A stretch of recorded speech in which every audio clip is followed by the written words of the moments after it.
ఈ నిర్మలమ్మ పద్దుపై రేపటి ఆ, బడ్జెట్పై గంపెడాసలు పెట్టుకున్నటువంటి తెలంగాణ సమాజం కావచ్చు, రెండు తెలుగు రాష్ట్రాలు కావచ్చు. సో ఏ రకంగా ఉండబోతుంది అంటే మిషన్ 2047 లక్ష్యంగా ఈ కేంద్ర బడ్జెట్ ఉండనుందంటారా? మీ ఎక్స్పెక్టేషన్స్ ఎలా ఉన్నాయి? ఒకటి ఆల్ సెడ్ అండ్ డన్, అభివృద్ధి లేదు అనడానికి వీల్లేదు. ప్రోగ్రెస్ ఉంది, కొన్ని రంగాల లోపల ఖచ్చితంగా ప్రోగ్రెస్ ఉంది, విజువల్ ప్రోగ్రెస్ అనేది ఉంది.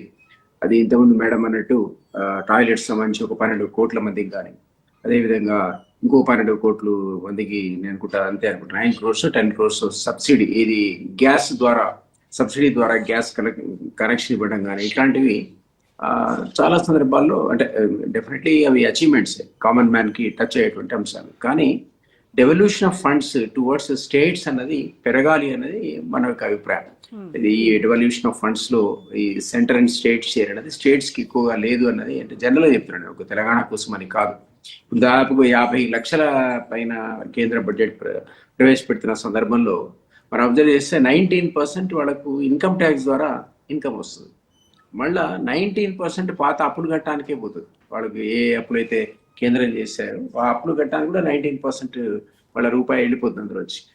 రెవల్యూషన్ ఆఫ్ ఫండ్స్ సంబంధించి పెద్దగా ఇప్పుడు ఎడ్యుకేషన్ కానీ లేకపోతే హెల్త్కి కానీ వాళ్ళు ఇయర్ మార్క్ చేసే ఫండ్స్ అనేది రాష్ట్రాలకు ఇచ్చిన నిధులు కాకుండా డైరెక్ట్గా కేంద్రం కొన్ని రంగాల లోపల డైరెక్ట్ వాళ్ళే ఇన్వెస్ట్మెంట్ చేస్తూ ఉంటారు. అది ఈఎస్ఐ కార్పొరేషన్ ద్వారా పెట్టే హాస్పిటల్స్ కావచ్చు, ఎయిమ్స్ లాంటి సంస్థలు కావచ్చు, విద్యా సంస్థల్లో నవోదయాలు ఇట్లాంటి డైరెక్ట్ గా వాళ్ళు మేనేజ్ చేసేటువంటి విద్యా పెంపు కావచ్చు. ఇట్లాంటి విషయాల్లో రాష్ట్రాల అంటే మన తెలంగాణ రాష్ట్రంలో అంతగా పెద్ద వాళ్ళు కొత్తగా స్టార్ట్ చేసినవి చెప్పుకోవడానికి ఎక్కువగా కనిపిస్తున్నట్టు అనిపించదు. అదొక అంశం. ఇంకోటి జనరల్ గా నేను అబ్జర్వేషన్ ఏంటంటే, ఇప్పుడు ఈ యార్నింగ్ గ్యాప్ ఉంది, రిచ్ అండ్ పూర్. అంటే ఒకవేళ మన జీడిపి పెరిగినా లేదా మొత్తం దేశం యొక్క ఇది పెరిగిన స్థూల ఆదాయం పెరిగినా ఏది పెరిగినా ఇవన్నీ ఒక 10-15% దగ్గరికి అక్యూములేట్ అవుతూ పోతున్నాయి. అది అంబానీ కావచ్చు, అదానీ కావచ్చు, సిస్టంలో ఉన్నటువంటి ఇన్హరెంట్ క్యారెక్టర్ కావచ్చు. కానీ 85% పాపులేషన్కి మాత్రం ఓన్లీ 10-15% నుంచి కానీ ఇందులో ఈ ఫలాలు అందినటువంటి పరిస్థితి. ఈ కారణం చేతనే సబ్సిడీస్ రాయితీల మీద రాష్ట్రాలు ఆధారపడాల్సిన పరిస్థితి వస్తుంది. రాష్ట్రాలు సబ్సిడీలు ఇట్లాంటివి ఇవ్వకుండా ఉండాలంటే, రాయితీలు ఇవ్వకుండా ఉండాలంటే కేంద్రం అదనంగా కనుక సాయం చేసినట్టయితే, ఈ పథకాలను వాళ్ళే అడాప్ట్ చేసినట్టయితే ఈ అవసరం రాదు. సో ఈ కారణం చేత ఈ యార్నింగ్ గ్యాప్ అనేది ఒకసారి కొలాప్స్ అయిపోతుంది ఎకానమీ. ఫర్ ఎగ్జాంపుల్ మన పక్కన పాకిస్తాన్ కావచ్చు, శ్రీలంక కావచ్చు, బంగ్లాదేశ్ కావచ్చు, ఎటువంటి క్రైసిస్ ఎదుర్కొనే మనం చూసాం. సో ఇది కొంతమేరకు ఇక్కడ అడ్జస్ట్ చేసినట్టు, స్టెబిలైజ్ అయినట్టు కనిపించినా ఇన్హరెంట్ గా పెద్ద ప్రాబ్లం ఉంది ఇక్కడ. డెఫినెట్లీ ఆ గ్యాప్ అనేది చాలా వైడ్ గా ఉంది. అదానీలు, అంబానీలకు లేదా ఇతర పెద్ద కార్పొరేట్ సంస్థలు, ఒకే పేర్లకు అదానీ అంబానీ అంటున్నారు కానీ పెద్ద పెద్ద కంపెనీలకు వచ్చేటువంటి రాయితీలు కానీ లేకపోతే వాళ్ళు లోను ఇచ్చేటువంటి వేవర్ కానీ అసలు మీరు ఇచ్చేటువంటి సబ్సిడీలకు అది చాలా రెట్లు ఎక్కువ. సో అందువల్ల ఈ గ్యాప్ లేకుండా ఉండడానికి సీరియస్ చర్యలు తీసుకోవాలి. కొన్ని పర్చేస్ పవర్ కూడా ప్రజల దగ్గర కొంచెం తగ్గిపోయిందని ఆర్థికవేత్తలు అంచనా. సార్ ఇంకా చెప్తారు నాకంటే ఎక్కువ, కానీ ఎక్స్పర్ట్స్, ఎకనామిక్ ఎక్స్పర్ట్స్ ఉన్నారు.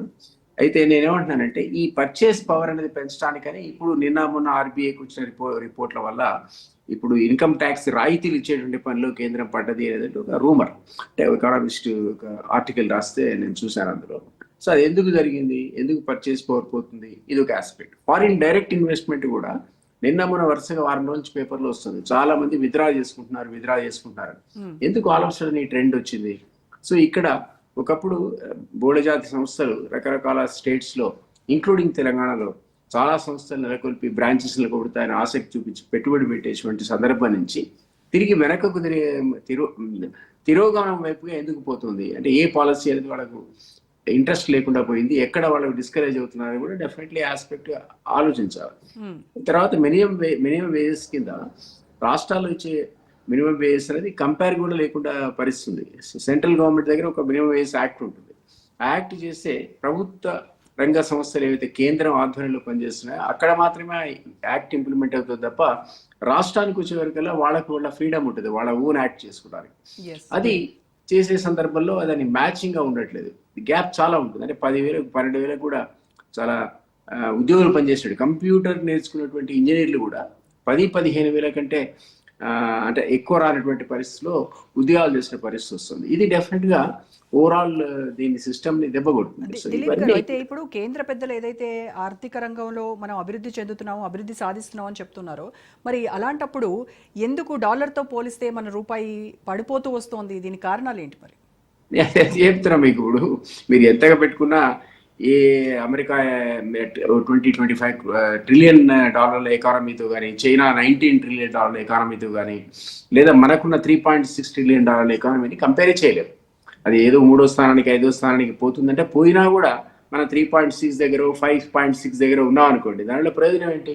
దాని రిపర్కషన్స్ గ్రాస్ రూట్ లెవెల్లో అందరి మీద, మనందరి మీద పడతాయి. ఉద్యోగస్తుల మీద, సామాన్యుల మీద, రైతుల మీద అందరు పడతాయి. కాబట్టి వీ కెన్ నెవర్ మ్యాచ్. అంటే ఇప్పుడున్న విధానాలతో నెంబర్ 3 పొజిషన్ వచ్చినా, నెంబర్ 5 నుంచి 5 పొజిషన్ వచ్చినా కూడా అంత మ్యాచ్ ఎకానమీస్ ని మనం ఎట్లా పోటీ పడలేనటువంటి పరిస్థితి ఉంటుంది. కింద ఉన్నటువంటి వర్గాలు కూడా దారుణంగా ఉంటుంది. అందుకనే రూపాయి స్టేబుల్ గా మిగతామని చెప్పారు. ఫారిన్ డైరెక్ట్మెంట్ ఎందుకు వాళ్ళు తీసేసుకుంటారు అంటే, ఈ డైరెక్ట్ ఇన్వెస్ట్మెంట్ లో ఎందుకు వాళ్ళు విత్డ్రా అవుతున్నారు అంటే, వాళ్ళకు ఫేవరబుల్ కండిషన్స్ లేకపోతే విత్డ్రా అవుతారు. ఇన్సెంటివ్స్ ఎక్కువ ఉండి చీప్ లేబర్ ఉంటేనే ఇతర కంపెనీలు వచ్చి పెట్టుబడి పెడతాయి తప్ప అదర్వైజ్ బెటర్. కాబట్టి వాళ్ళు ఎంత ప్రయత్నం చేసినా, ఎంత లేబర్ లాస్, గతంలో 44 లేబర్ లాస్ ఉండేది. ఇప్పుడు ఏమంటారంటే 4 లేబర్ లాల కింద వాటిని కుదించామంటారు. సింగిల్ విండో పాలసీ ఉంది ఇండస్ట్రీ ఇన్వెస్ట్మెంట్ లో అంటారు. అంత అట్మాస్ఫియర్ కంజీనియల్ గా ఉంటే, ఫేవరబుల్ గా ఉంటే, మరి ఎందుకు ఈ ఫారిన్ డైరెక్ట్ ఇన్వెస్ట్మెంట్ అనేది వెనక్కి వెళ్ళిపోతుంది అనేది డెఫినెట్లీ ఆలోచించాలి. రేపు పొద్దున ట్యాక్స్ రిబేట్స్ ఇస్తారా, లేకపోతే కొత్త ఇన్సెంటివ్స్ ప్రకటిస్తారా కొత్త ఇండస్ట్రీ రావడానికి, ఎఫ్డిఐ పాలసీలో ఏమైనా మార్పు ఉంటుందా, అసలు ఎందుకు రూపాయి బలహీనపడుతుంది అనేటువంటి అంశాలను మరి పరిశీలిస్తారని నేను అనుకుంటున్నాను. టచ్ చేయకపోతే మనం అనుకున్న ఆశించిన 3rd ప్లేస్ కానీ 5th ప్లేస్ కానీ అందుకోవడం అనేది సాధ్యపడే పని కాదు. కామన్ మ్యాన్ కి ఏం జరుగుతుంది అనేది ఖచ్చితంగా మన క్యూరియాసిటీ ఉంటుంది. సామాన్యుడికి ఏ విధంగా ఈ బడ్జెట్ లో రాయితీలు ఉంటాయి, ఒక సామాన్య ఉద్యోగి, చిరుద్యోగి, ట్యాక్స్ పేయర్కి ఏ రిలీఫ్ ఉంటుంది అనేది కూడా రేపటి బడ్జెట్ లో క్యూరియాసిటీ నెలకొరి అయితే ఉన్నది.